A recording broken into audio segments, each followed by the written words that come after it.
नमस्कार दोस्तों, चीकोज रेसिपीज में एक बार फिर से आप सबका स्वागत है। तो आज है गोवर्धन पूजा।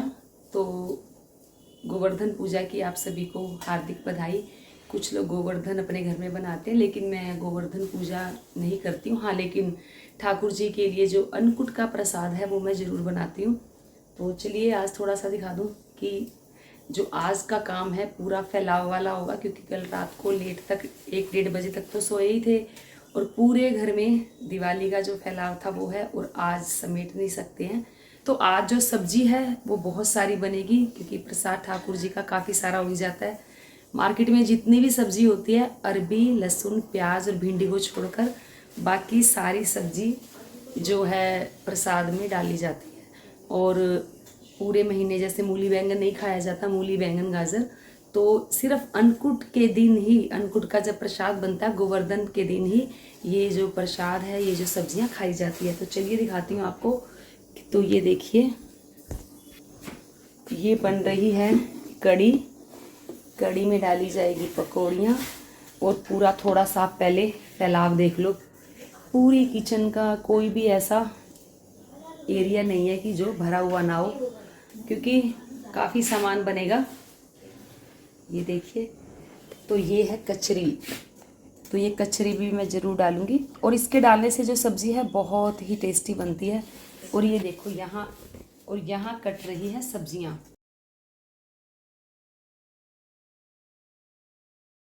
अभी इस थैले में सब्जियाँ हैं वो भी कटेंगी। आलू, ये एक बड़ा पतीला सब्जियों का भरा हुआ है और पूरा कमरा ये देखिए, कोई कहीं सो रहा है, कुछ ऊपर सो रहे हैं सब।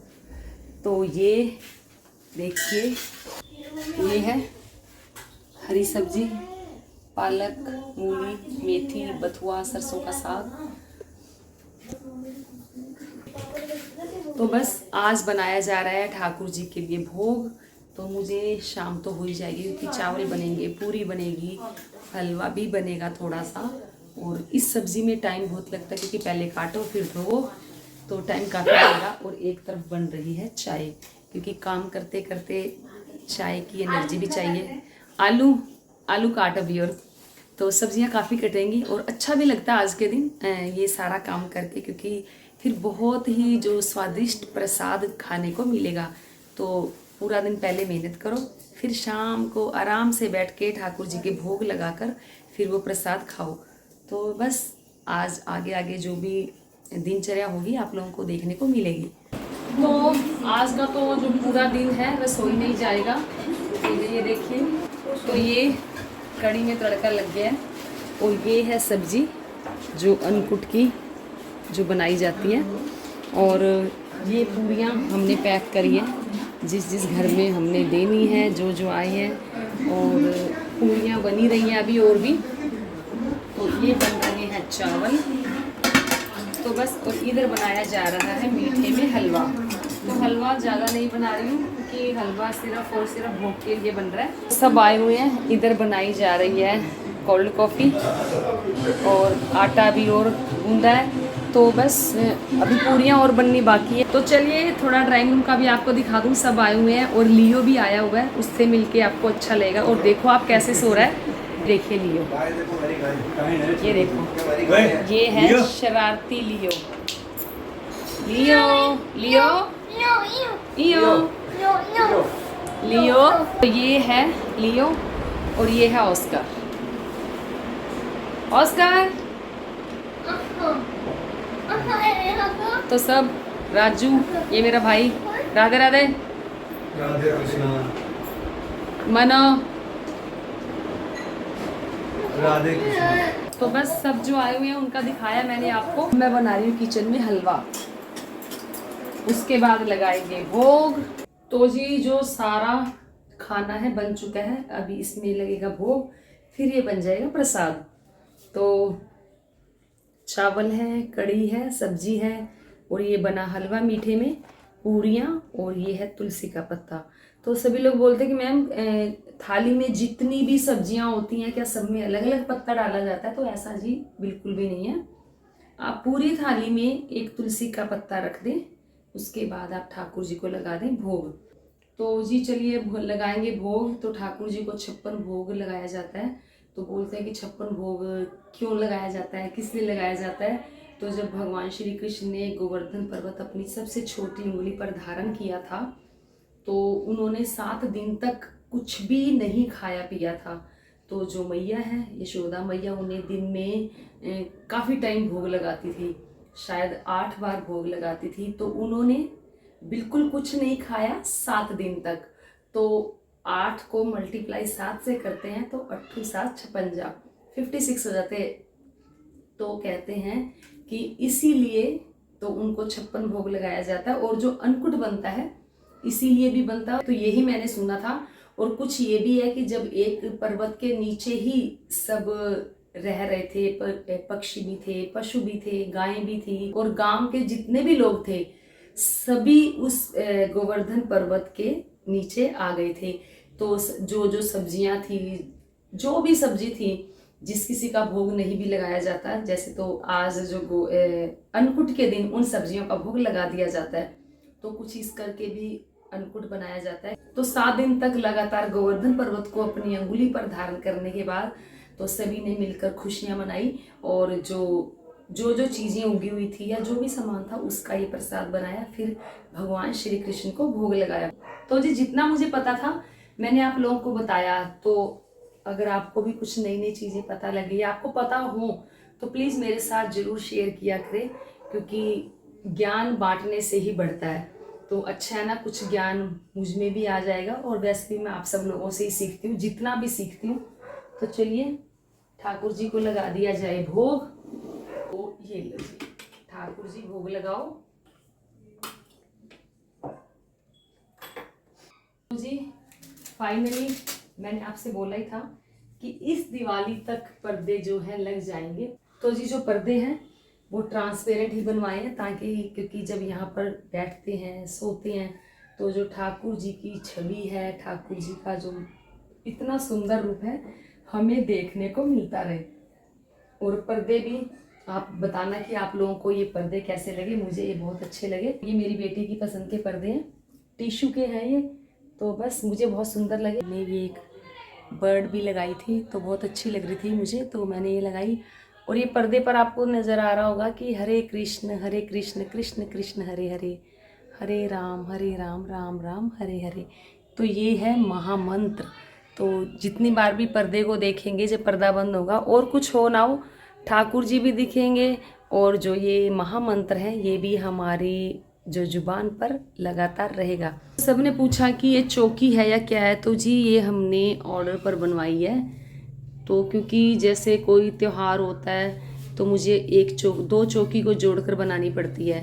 तो सोचा कि चलो एक ही बना ली जाए, ताकि नवरात्रे होते हैं, होली है, दिवाली है, हर त्योहार सेलिब्रेट तो करते ही हैं ठाकुर जी के साथ। तो ये बनवाई हमने इस बार। तो ये बहुत सुंदर बनी है। तो इसी अब से आपको जब भी या कोई भी फेस्टिवल आएगा या ठाकुर जी का जो भी त्योहार है, पूजा है, आपको यही चौकी देखने को मिलेगी। तो और ये दिया देखिए, अब बज रहे हैं शाम के 4, लेकिन ये दिया है अभी तक नहीं बढ़ा है, जो रात को मैंने लक्ष्मी जी के पास लगाया था। तो इसीलिए चौकी मैं नहीं उठा पाई, और जो पूरा सामान है इसीलिए मैंने नहीं उठाया, चौकी नहीं उठाई।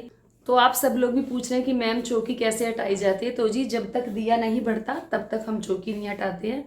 दिया बढ़ जाएगा उसके बाद दिन ढलने से पहले हम चौकी को उठा देंगे।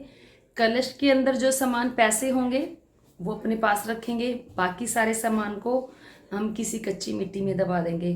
कलश का पानी पूरे घर में छिड़काव करेंगे, पौधों में डाल देंगे, और जो पत्ते वगैरह होंगे, नारियल है, नारियल को घर में यूज प्रसाद के रूप में कर लेंगे। बाकी जो भी सामग्री होती है, धूप दीप, पान का पत्ता होता है, मीठा पान होता है तो घर में सब प्रसाद में खा लेंगे। बाकी धूप दीप जो भी होता है उनको भी हम किसी कच्ची मिट्टी में ही दबाएंगे।